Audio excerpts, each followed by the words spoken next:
Hello guys, അനിമെന്റോർ സ്റ്റോറീസിന്റെ പുതിയൊരു വീഡിയോയിലേക്ക് എല്ലാവർക്കും സ്വാഗതം. ഈ വീഡിയോയിൽ നമ്മൾ വൺ പീസിന്റെ ചാപ്റ്റർ 1169 മലയാളം എക്സ്പ്ലനേഷൻ ആണ് ചെയ്യാൻ പോകുന്നത്. പതിവ് പോലെ നമുക്ക് കഴിഞ്ഞ വീഡിയോയ്ക്ക് സൂപ്പർ താങ്ക്സ് ചെയ്തവരെ ഒന്ന് മെൻഷൻ ചെയ്യാം. എല്ലാ വൺ പീസ് വീഡിയോയ്ക്കും കട്ട സപ്പോർട്ട് തരുന്ന നമ്മുടെ സബ്സ്ക്രൈബർ ഫുൾ ബോയ് 40 രൂപ സൂപ്പർ താങ്ക്സ് ചെയ്തിട്ടുണ്ടായിരുന്നു. Rizwan bro, thanks a lot for this support. അടുത്തതായിട്ട് നമ്മുടെ ഒരു സബ്സ്ക്രൈബർ ജോൺ വിക് 7899 ആണ് 40 രൂപ സൂപ്പർ താങ്ക്സ് ചെയ്തിരിക്കുന്നത്. ഒരുപാട് നന്ദിയുണ്ട് ബ്രോ, നിങ്ങളുടെയൊക്കെ ഈ സപ്പോർട്ട് എനിക്ക് വലിയൊരു മോട്ടിവേഷനാണ്. ഇതുപോലെ തന്നെ എൻ്റെ എല്ലാ വീഡിയോയ്ക്കും കമൻറ്റ് ചെയ്തും പിന്നെ ലൈക്ക്, ഷെയർ, ഹൈപ്പ് ഒക്കെ ചെയ്ത് എൻ്റെ കൂടെ കട്ടയ്ക്ക് നിൽക്കുന്ന എൻ്റെ എല്ലാ സബ്സ്ക്രൈബേഴ്സിനും ഒരു വലിയ നന്ദിയുണ്ട്. നിങ്ങളുടെ ഈ സപ്പോർട്ട് ഇതുപോലെ തന്നെ തുടരുക. നമുക്ക് ഈ ഡിസംബറിൽ തന്നെ 5K സബ്സ്ക്രൈബേഴ്സ് എന്നുള്ള ഒരു പോയിന്റിലെത്തണം. അപ്പോൾ നമ്മളുടെ ചാനൽ ഇനിയും സബ്സ്ക്രൈബ് ചെയ്യാൻ ആരെങ്കിലും ഉണ്ടെങ്കിൽ ഇങ്ങനത്തെ ഇൻട്രസ്റ്റിംഗ് കണ്ടന്റുകൾക്കായിട്ട് ഇപ്പം തന്നെ നമ്മുടെ ചാനൽ മറക്കാതെ സബ്സ്ക്രൈബ് ചെയ്ത് വെച്ചോ. സോ ഇനി നേരെ നമുക്ക് നമ്മുടെ ചാപ്റ്ററിലേക്ക് കടക്കാം. ഈ ചാപ്റ്ററിൽ നമുക്ക് കിടുക്കാച്ചി ഒരു കളർ സ്പ്രെഡ് കിട്ടിയിട്ടുണ്ട്. അതായത് നമ്മുടെ റോക്സ് പൈറേറ്റ്സ് ഇങ്ങനെ ബ്ലാക്ക് സ്യൂട്ടൊക്കെ ഇട്ട് നല്ല ഗെറ്റപ്പിൽ ഇരിക്കുന്ന ഒരു ചിത്രം.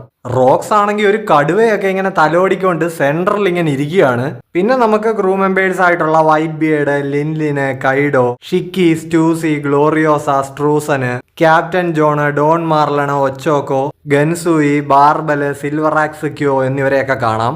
അപ്പോൾ ചാപ്റ്റർ ആരംഭിക്കുന്നത് ഓറസ്റ്റ് കൊട്ടാരത്തിലെ ആ കൂട്ടക്കൊലയ്ക്ക് ഏതാനും നിമിഷങ്ങൾക്ക് മുൻപ് ഗബാന്റെ വീട്ടില് ഷാങ്ക്സും ഗബാനും കൂടെ സംസാരിച്ചുകൊണ്ടിരിക്കുന്ന ആ സീൻ കാണിച്ചുകൊണ്ടാണ്. ഷാങ്ക്സ് ഇപ്പോൾ അത്ഭുതത്തോടെ ഗബാനോട് ചോദിക്കുന്നുണ്ട്, എന്താ നിങ്ങൾ പറയുന്നേ, നമ്മുടെ ക്യാപ്റ്റൻ റോജറിന് ഒരു മകനുണ്ടെന്നോ?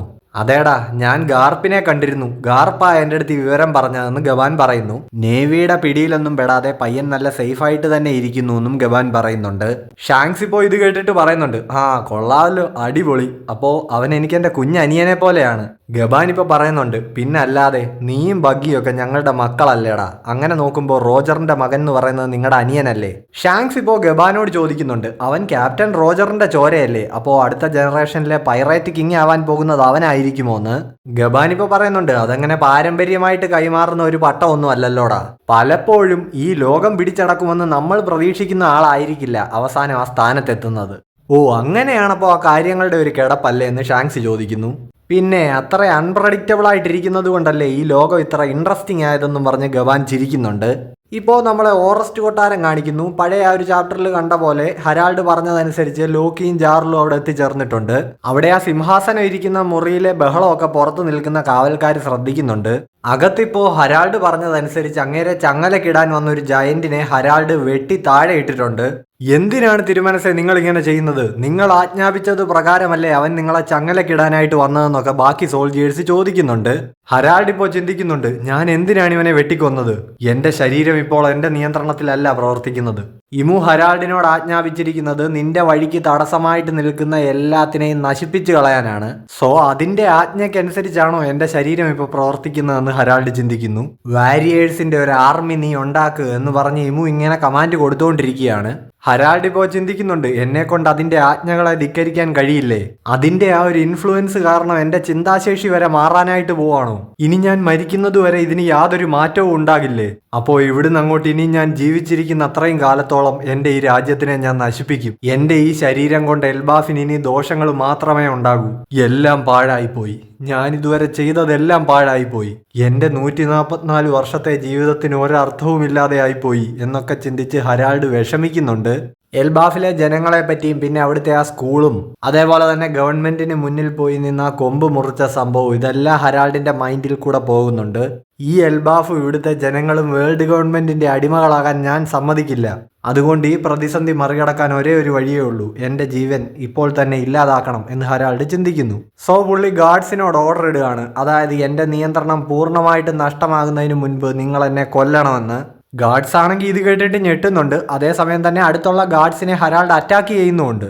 അങ്ങൂന്നേ, നിങ്ങളിത് എന്തൊക്കെയാണ് ഈ പറയുന്നതെന്ന് ചോദിച്ച് ഗാർഡ്സ് ഇങ്ങനെ നിൽക്കുമ്പോഴാണ് ലോക്കി ആ കഥവും ചവിട്ടി തുറന്ന് അകത്തേക്ക് കയറുന്നത്. ലോക്കിയും ജാർലും ഇപ്പൊ നോക്കുമ്പോൾ നമ്മളുടെ ആ പഴയ ചാപ്റ്ററിൽ കണ്ട പോലെ ഹരാൾഡിനെ ഗാർഡ്സ് എല്ലാം കൂടെ ആ ആയുധങ്ങൾ വെച്ചിട്ട് കുത്തുകയാണ്. ലോക്കി ആണെങ്കിൽ ഇപ്പോൾ ഗാർഡ്സിനോട് വിളിച്ച് ചോദിക്കുന്നുണ്ട്, നിങ്ങൾ ഇത് എന്ത് കോപ്പാണ് ഈ ചെയ്യുന്നത്? ഹരാൾഡ് ഇപ്പോൾ ചിന്തിക്കുന്നുണ്ട്, നാശം, ഇതിപ്പോ സംഗതി ആകെ വഷളാവുകയാണല്ലോ, ഞാൻ ശരിക്കും ഇമ്മോർട്ടൽ ആയിരിക്കുകയാണ്. അതായത് ഈ അറ്റാക്കിനെല്ലാം ശേഷം ഇപ്പോൾ ഹരാൾഡിന്റെ ബോഡി റീജനറേറ്റ് ആവാനായിട്ട് തുടങ്ങിയിരിക്കുകയാണ്. ഹരാൾഡ് ഇപ്പോൾ തിരിച്ചൊരു അറ്റാക്ക് ചെയ്യാനായിട്ട് തയ്യാറെടുക്കുകയാണ്. ഇതൊന്നും പുള്ളിക്കാരന്റെ കൺട്രോളിലല്ലല്ലോ. പുള്ളി ഇപ്പോൾ ചുറ്റുമുള്ള ഗാർഡ്സിനോട് പറയുന്നുണ്ട് ഓടി മാറിക്കോളാൻ. ഇപ്പോൾ റൗണ്ടിൽ ഒരു വെട്ടി ചുറ്റുമുള്ള ഗാർഡ്സിനെ എല്ലാം തെറിപ്പിച്ചിരിക്കുകയാണ് ഹരാൾഡ്. ഇങ്ങനെ പോയാൽ ഞാൻ എങ്ങനെ മരിക്കാനാണ്, എനിക്ക് എന്തെങ്കിലും ഒരു വഴി കാണിച്ചു തരുമെന്ന് ഇപ്പോൾ ഹരാൾഡ് പറയുന്നുണ്ട്. ഈ സംഭവങ്ങളെല്ലാം കണ്ട് ലോക്കിയും ജാർലും വാ പൊളിച്ച് നിൽക്കുകയാണ്. ഇപ്പോൾ വീണ്ടും ഷാങ്സിന്റെയും ഗബാന്റെയും സീനിലേക്ക് ഷിഫ്റ്റ് ആവുന്നുണ്ട്. ഹോളി ലാൻഡിലുള്ളവരൊക്കെ ഗ്രേറ്റ് വൺ എന്ന് വിളിക്കുന്ന ഇമുവുമായിട്ട് ഷാങ്സും ഹരാൾഡും ഉണ്ടാക്കിയ ആ ഒരു കോൺട്രാക്റ്റിനെ പറ്റിയൊക്കെ ഷാങ്സ് ഗബാനോട് പറയുന്നുണ്ട്. കയ്യിലെ ആ ടാറ്റു മാർക്കൊക്കെ ഇപ്പോൾ ഷാങ്സ് ഗബാനെ കാണിക്കുന്നുണ്ട്. ഇത് ഏറ്റവും ലോവർ റാങ്കിലുള്ള സർഫസ് സീ കോൺട്രാക്റ്റ് ആണല്ലോ. എന്നിരുന്നാൽ പോലും നമ്മൾ ഇവർക്ക് ആക്സസ് ചെയ്യാൻ പറ്റുന്ന ഒരു റേഞ്ചിലുണ്ടെങ്കിൽ ഇവർക്ക് നമ്മളെ ഇത് വെച്ച് കൺട്രോൾ ചെയ്യാൻ പറ്റും എന്ന് ഷാങ്സ് പറയുന്നു. ഇപ്പൊ ഇത് കേട്ടിട്ട് ഗബാൻ ആണെങ്കിലും പറയുന്നുണ്ട് ഓ വല്ലാത്തൊരു എബിലിറ്റി തന്നെ. ഇപ്പോൾ ഹോളി ലാൻഡിന്റെ ഈ പരിധി വിട്ട് കുറച്ച് ദൂരത്തേക്ക് പോയപ്പോൾ ഒരു ദിവസം ഞാൻ ഹരാൾഡിനോട് സംസാരിച്ചിരുന്നു എന്ന് ഷാങ്സ് പറയുന്നുണ്ട്. ഇപ്പൊ ആ ഒരു ചെറിയ ഫ്ലാഷ് ബാക്ക് നമ്മളെ കാണിക്കുന്നു. ഹരാൾഡിന്റെ കൈവെള്ളയിൽ ഷാങ്സ് ഇങ്ങനെ നിൽക്കുകയാണ്. ഹരാൾഡ് ഇപ്പോൾ ഷാങ്സിനോട് പറയുന്നുണ്ട് അങ്ങനെ വരട്ടെ, അപ്പോൾ നിങ്ങൾ റെഡ് ഹെയർഡ് പൈറേറ്റ്സിലെ ആ ആളാണ്, അതാണ് ഞാൻ നിങ്ങളെ മുൻപ് എവിടെയോ കണ്ടിട്ടുണ്ടെന്ന് പറഞ്ഞത്. സോ ഗൈസ്, അപ്പോൾ ഹോളി ലാൻഡിലേക്ക് വരുന്നതിന് മുന്നേ തന്നെ red haired pirates Shanks form ചെയ്തിരുന്നു. ഇപ്പോൾ ഷാങ്സ് ഗബാന്റെ കൂടെ അവിടെ ഇരുന്ന പൈ ഇങ്ങനെ കഴിച്ചോണ്ടിരിക്കുകയാണ്. റിപ്ലിയും പിന്നെ കുഞ്ഞു കോളോണും ഒക്കെ ഇവരുടെ അടുത്ത് ഇരിക്കുന്നത് കാണാം. ഷാങ്സ് ഇപ്പോൾ ഗബാന്റെ അടുത്ത് പറയുന്നുണ്ട് ഹരാൾഡ് ഒരു ഗോഡ്സ് നൈറ്റ് ആയി കഴിഞ്ഞാൽ എൽബാഫിനെ അവർ വേൾഡ് ഗവൺമെന്റുമായിട്ട് അഫിലിയേറ്റഡ് ആക്കുമെന്നാണ് പറഞ്ഞിരിക്കുന്നത്. പക്ഷേ ഹരാൾഡിനപ്പോൾ ഇതിനും മുകളിലുള്ള ഒരു കോൺട്രാക്ട് അവരുമായിട്ട് ഉണ്ടാക്കേണ്ടി വരും. ഇപ്പോൾ അങ്ങനെ ചെയ്താൽ എന്തെങ്കിലും ദോഷം ഉണ്ടാകുമോ എന്ന് ഗബാൻ ചോദിക്കുന്നുണ്ട്. ഷാങ്സ് ഇപ്പോൾ എക്സ്പ്ലെയിൻ ചെയ്യുന്നുണ്ട്. ഈ ഗോഡ് നൈറ്റ്സിന് അവർ ചെയ്യുന്ന ആ കോൺട്രാക്റ്റ് വഴി കിട്ടുന്നത് വളരെ സ്ട്രെങ്ത് ഉള്ള ഒരു ബോഡിയും അതേപോലെ തന്നെ ഇമ്മോർട്ടാലിറ്റിയുമാണ്. ഇതിനോടൊപ്പം തന്നെ അബ്ബൈസ് ക്രിയേറ്റ് ചെയ്യാനുള്ള ഒരു എബിലിറ്റി അവർക്ക് കിട്ടും. ഈ അബ്ബൈസ് ഉപയോഗിച്ച് ഒരു സ്ഥലത്ത് നിന്നും മറ്റൊരു സ്ഥലത്തേക്ക്, അതിപ്പോൾ എത്ര ദൂരത്തേക്കാണെങ്കിലും നിങ്ങൾക്ക് നിമിഷ നേരം കൊണ്ട് യാത്ര ചെയ്യാനായിട്ട് കഴിയും. പക്ഷേ ഇതിനെല്ലാം പകരമായിട്ട് നമ്മൾ കൊടുക്കേണ്ടി വരുന്ന വില അത് കുറച്ച് കടുപ്പമാണ്. അതായത് ഈ കോൺട്രാക്റ്റിന്റെ കീഴിലുള്ള ആള് ലോകത്തിന്റെ ഏത് കോണിലാണെങ്കിലും എത്ര ദൂരെയാണെങ്കിലും അവിടെയെല്ലാം ഈ ഗ്രേറ്റ് വണ്ണിന്റെ ശബ്ദം അയാളെ തേടിയെത്തും. ഒരിക്കലും അയാൾക്ക് അതിന്റെ ആജ്ഞകൾ ധിക്കരിക്കാനായിട്ട് കഴിയില്ല. സോ ഹരാൾഡുമായിട്ട് അവർ ആ കോൺട്രാക്ട് ഉണ്ടാക്കി കഴിഞ്ഞാൽ അവർ ഹരാൾഡിനെ ഒരു അടിമയാക്കും എന്നതിൽ ഷാങ്സിന് ഒരു സംശയവും. അതുമാത്രമല്ല, ഈ കാര്യം നടന്നു കിട്ടിക്കഴിഞ്ഞാൽ അവിടെയുള്ള അത്യാഗ്രഹികളായിട്ടുള്ള നാറികൾ പറഞ്ഞ വാക്കു പാലിക്കുമെന്നും എനിക്ക് തോന്നുന്നില്ല എന്ന് ഷാങ്സ് പറയുന്നു. സോ ഹരാൾഡ് ഒരിക്കലും ഒരു ഗോഡ്സ് നൈറ്റ് ആവാൻ പാടില്ല എന്നാണ് ഷാങ്സിന്റെ അഭിപ്രായം. അതിനെക്കുറിച്ച് സംസാരിക്കാനാകും ഷാങ്സ് ഇങ്ങോട്ടേക്ക് വന്നതും, പക്ഷേ സമയം വൈകിപ്പോയി. സോ ഇപ്പോഴാണ് ഇവർക്ക് ഓറസ്റ്റ് കൊട്ടാരത്തിൽ നിന്നും വലിയ തോതിൽ ഒരു ഹാക്കിയുടെ പ്രസൻസ് കിട്ടുന്നത്. ഇനി വീണ്ടും നമ്മൾ ഓറസ്റ്റ് കൊട്ടാരത്തിലേക്ക് പോവാണ്. ഇപ്പൊ ആ ഗാർഡ്സിനെ കൊല്ലാനായിട്ട് പോകുന്ന ഹരാൾഡിനെ ലോക്കി തടയുന്നുണ്ട്.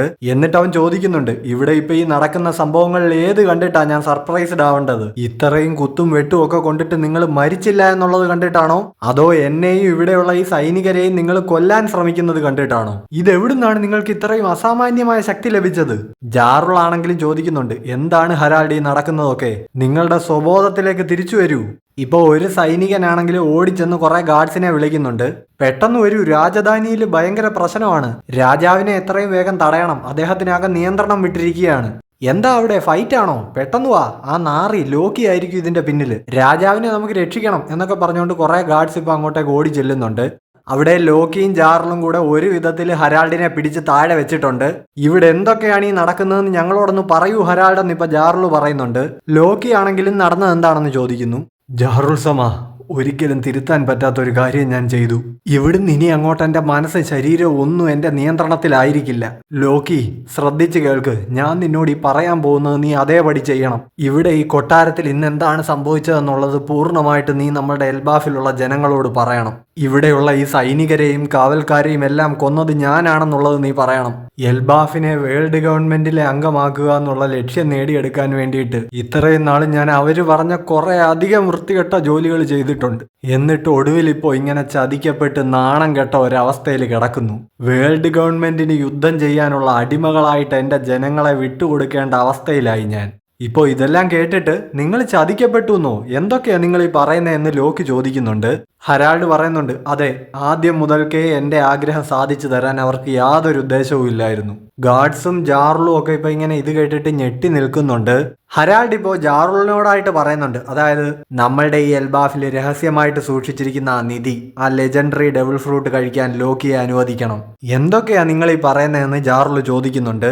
ഹരാൾഡ് ഇപ്പോൾ പറയുന്നുണ്ട്, എനിക്ക് ഈ പവർ ഓഫ് ഗോഡ്, അതായത് ഇമ്മോർട്ടാലിറ്റിയും ഈ സ്ട്രെങ്തും ഒക്കെ കിട്ടിയത് കാരണം തന്നെ എന്നെ ഇപ്പോൾ ആർക്കും തോൽപ്പിക്കാനായിട്ട് കഴിയില്ല.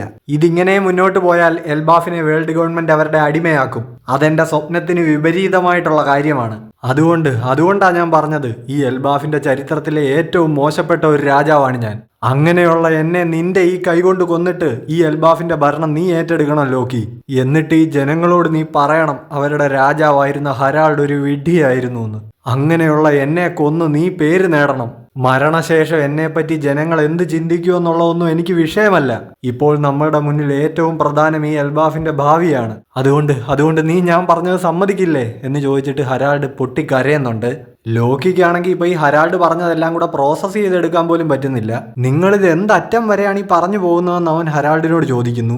ഞാൻ നിന്നെ വിശ്വസിക്കുകയാണ് ലോക്കി, ഇത് നിനക്ക് മാത്രമേ ചെയ്യാൻ പറ്റൂ എന്നും പറഞ്ഞിപ്പോ ഹരാൾഡ് വീണ്ടും നിയന്ത്രണം വിട്ട് എഴുന്നേൽക്കാനായിട്ട് തുടങ്ങുന്നുണ്ട്.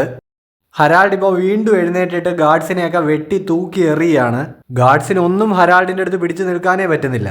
ഇപ്പോൾ ഈ ഇമുവിന്റെ കൺട്രോളിലുള്ള ഹരാൾഡ് പുറത്തു നിൽക്കുന്ന ഗാർഡ്സിന് മെസ്സേജ് കൊടുക്കുന്നുണ്ട്, അതായത് കൊട്ടാരത്തിനുള്ളിൽ ഒരു ക്രിമിനൽ കടന്നുകൂടിയിട്ടുണ്ട്, അതുകൊണ്ട് കതകുകളെല്ലാം പെട്ടെന്ന് ലോക്ക് ചെയ്യുക. ഇത് കേട്ട പുറത്തുള്ള ഗാർഡ്സ് ആണെങ്കിലും കാര്യം അറിയാതെ കതകുകളെല്ലാം പൂട്ടുന്നുണ്ട്.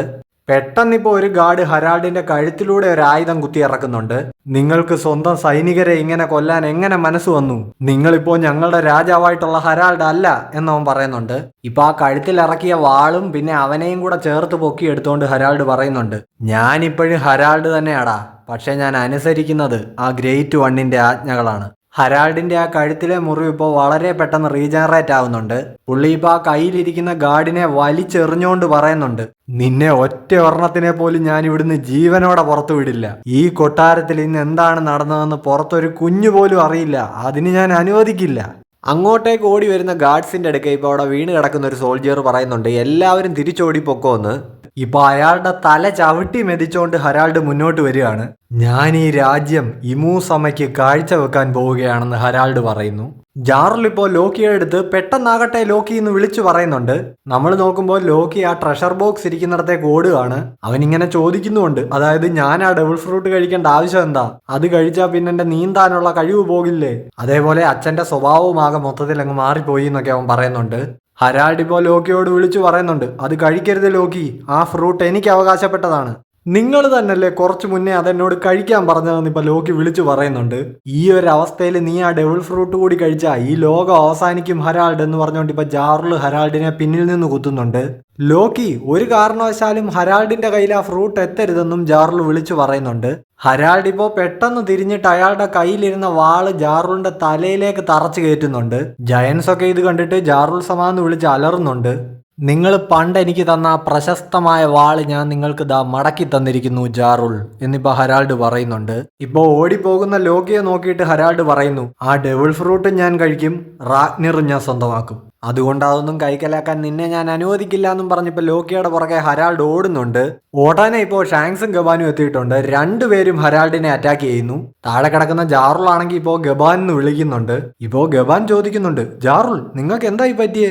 ഹെൽമെറ്റ് ഉള്ളത് കൊണ്ട് ഞാൻ രക്ഷപ്പെട്ടു എന്ന് ജാറുൾ പറയുന്നുണ്ട്. അതേപോലെ തന്നെ നിങ്ങൾ ഹരാൾഡിനെ തടയണം, ലോക്കിയുടെ പിന്നാലെ പോകാൻ അവനെ അനുവദിക്കരുതെന്നും ജാറുൾ പറയുന്നുണ്ട്. ഹരാൾഡ് ഇപ്പോൾ തൽക്കാലത്തേക്കൊന്ന് തറയിൽ വീണ് കിടപ്പുണ്ട്. ഇപ്പൊ ഈ സിറ്റുവേഷൻ കണ്ടിട്ട് ഇതിപ്പോ ഏത് ആംഗിളിൽ നിന്ന് നോക്കിയാലും ചതുർഭുജ വടിവിൽ മൂഞ്ചി അവസ്ഥയാണല്ലോ എന്ന് ഗബാൻ പറയുന്നുണ്ട്. ഷാങ്സ് ആണെങ്കിലും ഹരാൾഡിനോട് വിളിച്ചു പറയുന്നുണ്ട്, ഹരാൾഡ് നിന്റെ സ്വബോധത്തിലേക്ക് തിരിച്ചു വരുമെന്ന്. ഇപ്പൊ ഇവരുടെ ഈ അറ്റാക്കിൽ നിന്നും ബോഡി റീജനറേറ്റ് ചെയ്ത് ഹരാൾഡ് എഴുന്നേറ്റ് നിൽക്കുന്നുണ്ട്.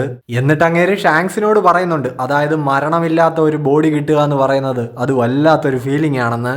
ബാക്കി എല്ലാ ജീവജാലങ്ങളെക്കാളും ഒരു പടി മുകളിലാണ് ഞാനെന്നൊരു തോന്നൽ എനിക്കുണ്ടാകുന്നു എന്ന് ഹരാൾഡ് പറയുന്നു. നാശം, ഈ ഇമുവിന്റെ ആജ്ഞകൾ ക്യാൻസൽ ചെയ്യാൻ എന്തെങ്കിലും വഴിയുണ്ടോ എന്ന് ഷാങ്സ് ചിന്തിക്കുന്നു. അങ്ങനെ ആ ട്രഷർ ചെസ്റ്റ് ഇരിക്കുന്ന മുറി ലോക്കി തുറന്നിരിക്കുകയാണ്. അവിടെ ലോക്കിയുടെ മുന്നിലായിട്ട് ആ ട്രഷർ ബോക്സ് ഇരിപ്പുണ്ട്. അതിന്റെ പിന്നിലായിട്ട് റാഗ്നിറു ഇരിക്കുന്നത് കാണാം. ഓ, അപ്പൊ ഇതാണ് തലമുറകളായിട്ട് ഈ എൽബാഫിൽ കൈമാറി വരുന്ന ആ വിലക്കപ്പെട്ട ഡെവിൾ ഫ്രൂട്ട് എന്ന് ലോക്കി ചിന്തിക്കുന്നുണ്ട്. ഇപ്പൊ ആ പിന്നിലിരിക്കുന്ന റാഗ്നർ ഇങ്ങനെ ചെറുതായിട്ട് കുലുങ്ങുന്നത് നമുക്ക് കാണാം. ലോക്കി ഇപ്പൊ ഇത് ശ്രദ്ധിക്കുന്നുണ്ട്. പെട്ടെന്ന് ഈ റാഗ്നർ ഇപ്പൊ മറ്റേ തോറിന്റെ മ്യോൾനിർ ഒക്കെ തെറിച്ചു വരുന്നത് പോലെ ലോക്കിക്ക് നേരെ ഇങ്ങി വരുന്നുണ്ട്. ജസ്റ്റ് മിസ്സിന് ലോക്കി അതിൽ നിന്ന് ഒഴിഞ്ഞു മാറുന്നു.